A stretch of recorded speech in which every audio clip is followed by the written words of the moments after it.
Good morning every students, कैसे हैं आप लोग। उम्मीद करता हूं मस्त होंगे। आपकी पढ़ाई भी एकदम से मस्त चल रही होगी। जैसा कि आपको पता है, हर रोज हम आपके लिए लेकर आते हैं daily current affairs with static GK. जी हां दोस्तों, स्टैटिक जीके साथ में कराते हैं, जिससे कि आप सबको पता है जीएस जीके में भी आयोग जो पूछता है ना, वो वहीं से पूछता है जहां करंट में मुद्दा बना रहता है।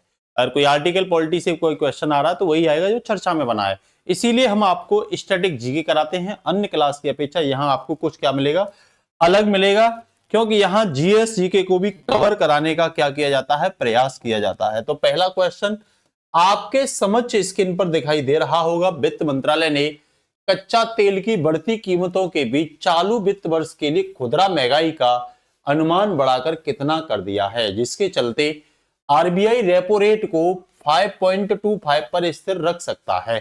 कितना बढ़ा दिया है सीपीआई का अनुमान? 5.50%, 6%, 6.5% या 5%। तो इसमें 6% कर दिया है। ये लोग आप ध्यान रखना सभी लोग, किसको? चालू वित्त वर्ष के लिए खुदरा महंगाई का अनुमान, ठीक है ना। ये खुदरा महंगाई है। कच्चे तेल की कीमतों में भारी उछाल के कारण सरकार ने महंगाई का अनुमान, कच्चे तेल की कीमतों में क्या हुआ? भारी उछाल हुआ है ना। तो 5.5% से 6% कर दिया। कह रहा इसी दबाव के कारण आरबीआई मौद्रिक नीति में ब्याज दरें 5.5% नहीं घटाएगा। दरें ब्याज दरें क्या करेगा? जो जितनी है ब्याज दरें नहीं घटाई, जो जितनी चल रही है उसे यूं कहते हैं बरकरार बनाए हुए है, ठीक है ना। कह रहा रेपो रेट वह दर होती है जिस पर आरबीआई वाणिज्यिक बैंकों को छोटी अवधि के लिए, अल्पकालिक अवधि के लिए क्या देता है? पैसा देता है, ठीक है ना। इसी के साथ अगर मैं आगे बात करूं तो हाल ही में भारत और यूएई के बीच हुए ऐतिहासिक समझौते के तहत भारत में किस स्थान पर एक विशाल शिप रिपेयर क्लस्टर स्थापित किया जाएगा? कोची, बाड़ीनार, विशाखापत्तनम या कांडला? तो ध्यान रखना, इसका आंसर जो होगा वो बाड़ीनार, गुजरात होगा। वहां शिप रिपेयर क्या क्लस्टर स्थापित किया जाएगा, ठीक है ना, जहां हम शिप को भी क्या कर सकते हैं? रिपेयर कर सकते हैं, ठीक है ना। कह रहा पीएम मोदी की यूएई यात्रा में कोचिन शिपयार्ड लिमिटेड और यूएई की ड्राई डॉक वर्ल्ड के बीच गुजरात के वाड़ीनार में इस क्लस्टर को बनाने का समझौता हुआ है। इससे समुद्री लॉजिस्टिक को क्या मिलेगा? बल मिलेगा। कह रहा इसी यात्रा के दौरान भारत के सीडेक और यूएई की G42 के बीच 8 एक्सफ्लॉप सुपर कंप्यूटर क्लस्टर बनाने पर महत्वपूर्ण तकनीकी समझौता हुआ है। ये ध्यान रखना, ये कहां पे हुआ है? तो ये गुजरात में हुआ है, बाड़ीनार जगह है, ये ध्यान रख लेना, ठीक है ना।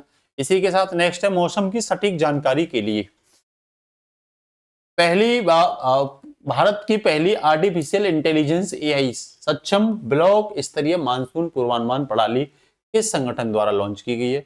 इसरो द्वारा, डीआरडीओ द्वारा, आईएमडी द्वारा या नीति आयोग? तो इसका सीधा सीधा आंसर आईएमडी हो जाएगा। कह रहा किसानों को ब्लॉक स्तर पर मौसम की सटीक जानकारी के लिए नई दिल्ली में, कहां पे? ये जगह भी याद रखोगे, इस एआई आधारित प्रणाली को क्या किया गया? लॉन्च किया गया है, ठीक है ना। कह रहा भारतीय मौसम विज्ञान की स्थापना 1875 में, इसका मुख्यालय कहां है? नई दिल्ली में है, और यह पृथ्वी विज्ञान मंत्रालय के अधीन आता है, ठीक है। ये स्थापना और यहां पे भी दिखा दिया गया है, ठीक है ना। इसी के साथ अगर मैं आपसे बात करूं तो आप लोगों के लिए एक क्वेश्चन है मेरा, और आप ये बताओगे, बार बार ये तट वाली चीजें आ रही हैं, तो ये जो भारत का तटीय क्षेत्र है, ये राज्य बताओगे भारत के कितने तटीय राज्य हैं? आपको कमेंट में लिखना है भारत के तटीय राज्य, है ना, तटीय राज्य लिखना है, कितने तटीय राज्य हैं, ठीक है भाई। और सबसे बड़ी तटीय सीमा, सबसे बड़ी तटीय सीमा भी आपको बतानी है। मैं वही आपसे क्वेश्चन करता हूं बेटा जो एग्जाम में बहुत इंपोर्टेंट है आपके लिए, ठीक है ना। चलते हैं अगला क्वेश्चन। वायु गुणवत्ता प्रबंधन आयोग CAQM के नए निर्देश के अनुसार प्रदूषण कम करने के लिए दिल्ली में किस वर्ष से केवल इलेक्ट्रिक 3 व्हीलर का ही पंजीकरण अनिवार्य कर दिया गया है? 1 जनवरी 2026, 1 जनवरी 2027, 1 अक्टूबर 2026 या 1 जनवरी 2028? तो ये जो आपका आंसर जो होगा वो 1 जनवरी 2027 से कंपलसरी है। दिल्ली एनसीआर में PM 2.5 के स्तर को तेजी से कम करने के लिए कह रहा ने केवल EV 3 व्हीलर्स के रजिस्ट्रेशन को 1 जनवरी 2027 से अनिवार्य कर दिया है, ठीक है ना। क्योंकि इसमें किसको कंट्रोल किया जाएगा? पार्टिकुलेटर मैटर 2.5 को कंट्रोल करने की बात की जा रही है। वैसे भी आप देख रहे होंगे 2024 के मुकाबले 25, 26, 27 इसमें नॉर्मल लाने का प्रयास लगातार किया जा रहा है, ठीक है ना। CAQM की अगर वायु गुणवत्ता प्रबंधन आयोग की बात करें तो 2021 में इसकी स्थापना हुई थी। और दिल्ली NCR में वायु गुणवत्ता सुधारने वाली सर्वोच्च क्या है, ये एक वैधानिक संस्था है, ये ध्यान रखना। क्या है ये, तो ये एक वैधानिक संस्था है, ठीक है। नेक्स्ट क्या रहा है, हाल ही में मध्य प्रदेश उच्च न्यायालय ने एक ऐतिहासिक फैसले में विवादित भोजशाला परिसर को देवी सरस्वती का मंदिर घोषित कर दिया। किसे, भोजशाला परिषद को, कहां पे, MP में देवी सरस्वती का मंदिर घोषित कर दिया। और यह परिसर किस जिले में है, उज्जैन में, इंदौर में, धार में या भोपाल में। तो ध्यान रखना ये कहां पे है, तो ये मंदिर धार में है, ठीक है ना, किसमें, धार में। तो आप लोग मुझे ये बताओगे MP का कौन सा स्थान है जहां कुंभ मेला लगता है और किस नदी पर कुंभ मेला लगता है, और भैया वो किस नदी पर लगता है, ये कमेंट में आपको आंसर देने हैं। और सभी बच्चे कमेंट में क्या दिया करिए, आंसर दिया करिए, ठीक है ना। तो कह रहा है मध्य प्रदेश हाईकोर्ट ने धार जिले की विवादित भोजशाला देवी बाग देवी सरस्वती का मूल मंदिर करार दिया है और मस्जिद के लिए वैकल्पिक जमीन खोजने का क्या कर दिया, आदेश। भाई मस्जिद के लिए यहाँ पे क्या कर दो, वैकल्प, मतलब वही विवादित चीजें हैं। कह रहा है भोजशाला परिसर परमार वंश के महान शासक, कौन से, परमार वंश के महान शासक राजा भोज की 11वीं शताब्दी द्वारा क्या किया गया था, इसे बनवाया गया था, जो शिक्षा और कला का एक क्या है, बहुत ही प्रमुख केंद्र है, ठीक है ना।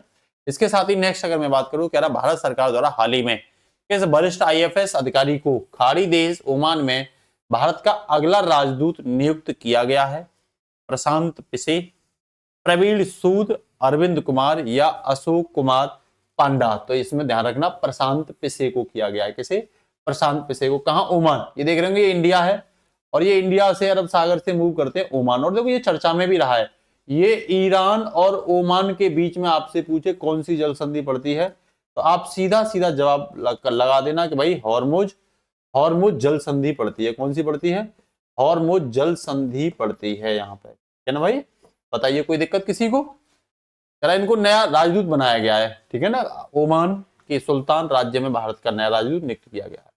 CBI के नए निदेशक थे प्रवीण सूद।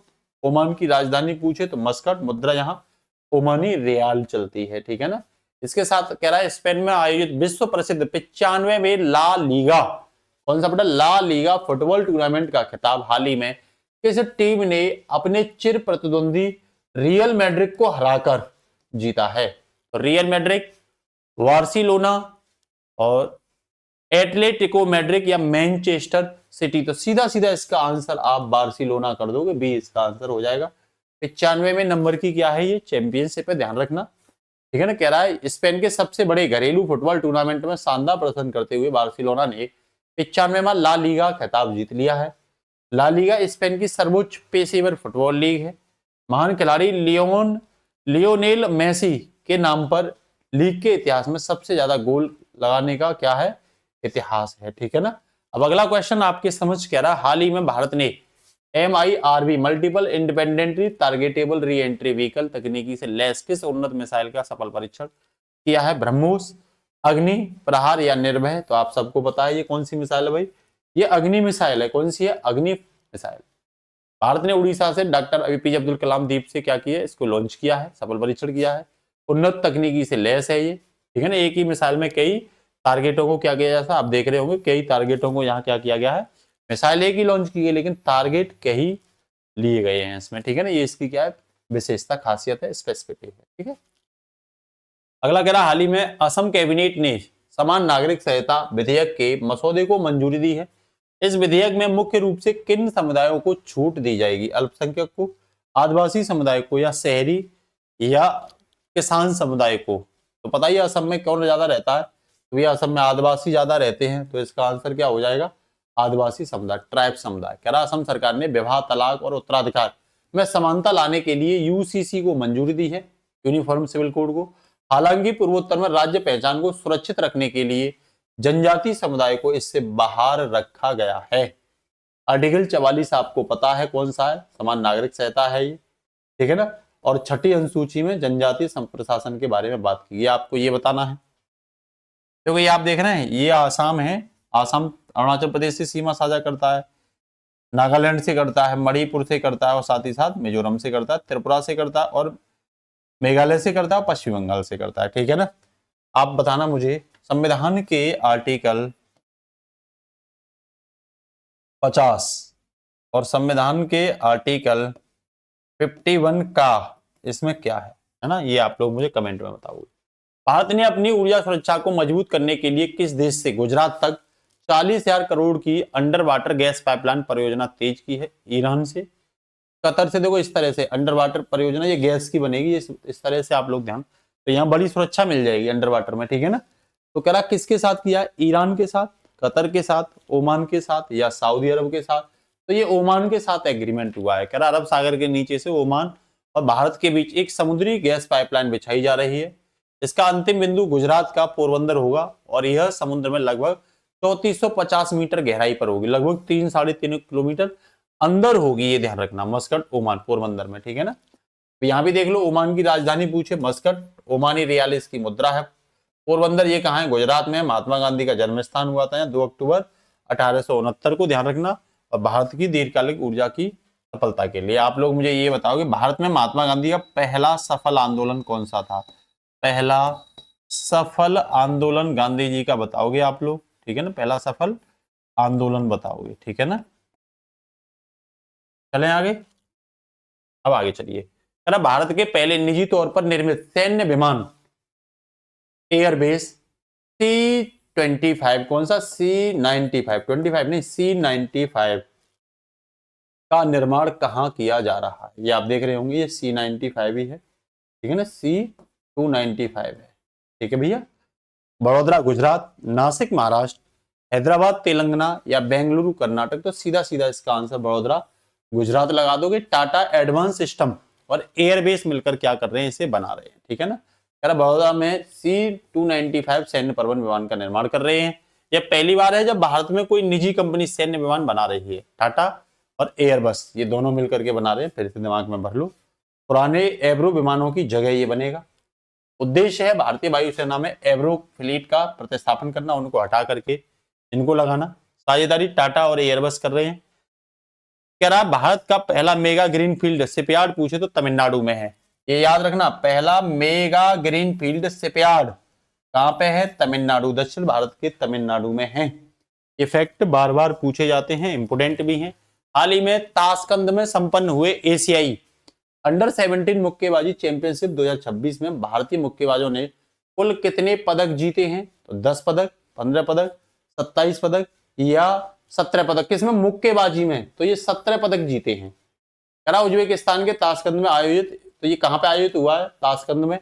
चैंपियनशिप में भारत के लड़कों ने और लड़कियों ने 17 पदक जीते हैं, जिसमें आप देख रहे होंगे 2 गोल्ड मेडल हैं, 7 सिल्वर हैं और 8 कांस्य पदक हैं। तो कुल कितनी है भाई? 17 है। ये सब दे रखा है। ताशकंद समझौता 1986 में भारत और उज्बेकिस्तान के बीच हुआ। भारत पाकिस्तान के बीच लाल बहादुर शास्त्री और अयूब खान के बीच हुआ था। ताशकंद में हुआ था, लेकिन भारत पाकिस्तान के बीच हुआ था, ठीक है ना। नेक्स्ट पूछे तो Sahdev Yadav South Asian weightlifting federation के नए अध्यक्ष बनाए गए। तो इनका भी नाम याद रखना, सहदेव यादव। जो इंपोर्टेंट फैक्ट है ना, एग्जाम बूस्टर में बोला ना, मैं स्ट्रेटेजी के साथ में देता हूँ, तो वो साथ ही साथ में ये चल रही है। तो ये बेहद इंपोर्टेंट है आपके लिए, तैयार करते रहना है साथ ही साथ इन पॉइंट को, ठीक है ना। जितना करा रहा हूँ करंट सफिशियंट है। कह रहा वैज्ञानिकों ने हाल ही में पृथ्वी का सबसे पुराना ज्ञात वायु का नमूना किस स्थान से खोजा है? क्या वायु का नमूना किस स्थान से खोजा है?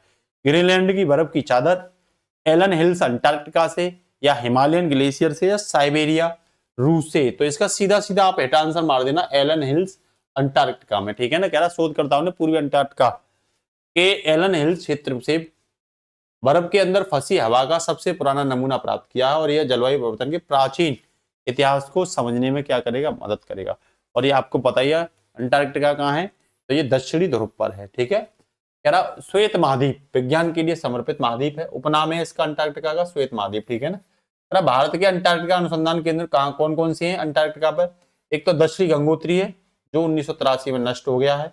एक मैत्री है जो 1989 में बनाया गया था, भारतीय 2012 में। तो नया कौन सा है? भारतीय 3 अंतरिक्ष हमारी एजेंसी कहाँ पे है? तो ये अंटार्कटिका पे है, ठीक है, याद रखना। अरे भारत ने हाल ही में किस देश के साथ राजनीतिक साझेदारी रोड मैप 2026 और से 2023 अपनाया है, जिसके तहत भारत जल व्यापार जल प्रबंधन रक्षा के क्षेत्र में सहयोग बढ़ाएगा? फ्रांस, नीदरलैंड, स्वीडन या जर्मनी के साथ? तो सीधा सीधा आंसर डी मार देना इसमें, नीदरलैंड, ठीक है ना। कह रहा है नीदरलैंड के 2 बंदरगाह हैं, आप लोग बताओगे। दोनों फेमस बंदरगाह के नाम बताओगे आप लोग, ठीक है ना, ये कौन कौन से हैं, ठीक है। प्रधानमंत्री नरेंद्र मोदी और नीदरलैंड के पीएम मार्क रूट, इस नाम को याद रखना, पूछ लेता है मार्क रूट, जैतिन ने हैग में मुलाकात के दौरान अगले 5 वर्षों के लिए, 5 वर्ष कौन से, 26 से 30 व्यापक राजनीतिक साझेदारी पर सहमति दिए थे। याद रखना 2030 ही ईयू ने, यूरोपियन यूनियन ने 2030 ही अपने यहाँ पर नेट जीरो कार्बन लक्ष्य रखा है, और भारत ने अपने यहाँ नेट जीरो कार्बन लक्ष्य 2070 रखा है। याद रखना विकसित भारत का जो लक्ष्य रखा है भारत ने, तो आप लोग ध्यान रखना ये 2047 रखा है विकसित भारत का। और भारत ने अपने यहाँ 100 गीगावाट परमाणु ऊर्जा से बनाने का लक्ष्य जो रखा है, 100 गीगावाट यूनिट बनाने का लक्ष्य जो रखा है, वो रखा है 2047, ठीक है ना। तो ये कुछ लक्ष्य हैं जो बार बार पूछे जाते हैं, इंपोर्टेंट हैं, ठीक है ना। नीदरलैंड की राजधानी आपको पता है एम्स्टर्डम है। यहीं पे अंतरराष्ट्रीय जो न्यायालय है उसका मुख्यालय है द हेग में, नीदरलैंड में। तकनीकी की बात करूं तो भारत को डच की वाटर एज लीवरेज तकनीकी से शहरी बाढ़ प्रबंधन में क्या मिलेगी, मदद मिलेगी, ठीक है ना। तो ये भी ध्यान रखना आप लोग। भौतिक विज्ञानी थियोडोर मेमन द्वारा लेजर के पहले सफल संचालन की याद में अंतरराष्ट्रीय प्रकाश दिवस हर साल कब मनाया जाता है? 14 मई, 15 मई, 16 मई और 17 मई। लेजर वाले की बात कर रहा है तो आप सीधा सीधा आंसर 16 मई लगा देना। यूनेस्को द्वारा हर साल 16 मई को अंतरराष्ट्रीय प्रकाश दिवस मनाया जाता है, और यह दिन विज्ञान, संस्कृति, कला और शिक्षा में प्रकाश की महत्व भूमिका को क्या करता है, दर्शाता है। आपसे पूछे पहली लेजर का आविष्कार 1960 में किसने किया था, तो थियोडोर मेनन ने किया था। भौतिकी में बात करूं तो प्रकाश की निर्वात में चाल जो होती है 3 × 10 की पावर, देखो 3 आप लोग बताओगे कितनी होती है, याद ही नहीं है, उसने ये गलती कर दी है।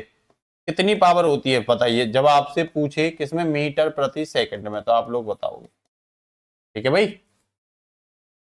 कह रहा यूनेस्को का मुख्यालय कहाँ पे है, तो ये पेरिस फ्रांस में है। 1945 में यूनेस्को की क्या हुई थी, स्थापना हुई थी, और यूनेस्को विश्व धरोहर सूची में क्या करता है, विरासतों को रखता है। तो आपसे मैं हेडक्वार्टर पूछने वाला हूँ, आप लोग मुझे हेडक्वार्टर बताओगे साइड्स का, भाई साइड्स का हेडक्वार्टर कहाँ पे है। आप लोग मुझे हेडक्वार्टर बताओगे वर्ल्ड बैंक का, ये सब मैं बता चुका हूँ। आप लोग मुझे हेडक्वार्टर बताओगे IMF का, और आप लोग मुझे हेडक्वार्टर बताओगे WHO का। ये कमेंट में क्या करूंगा, मैं देखूंगा, ठीक है ना। तो करंट कैसी लगी आप लोग जरूर लिखा करिए और शेयर किया करिए और अपने अपने स्टेटस पर लगाया करिए। नमस्कार, जय हिंद। कल फिर मिलते हैं शानदार इंफॉर्मेशन के साथ। नमस्कार दोस्तों।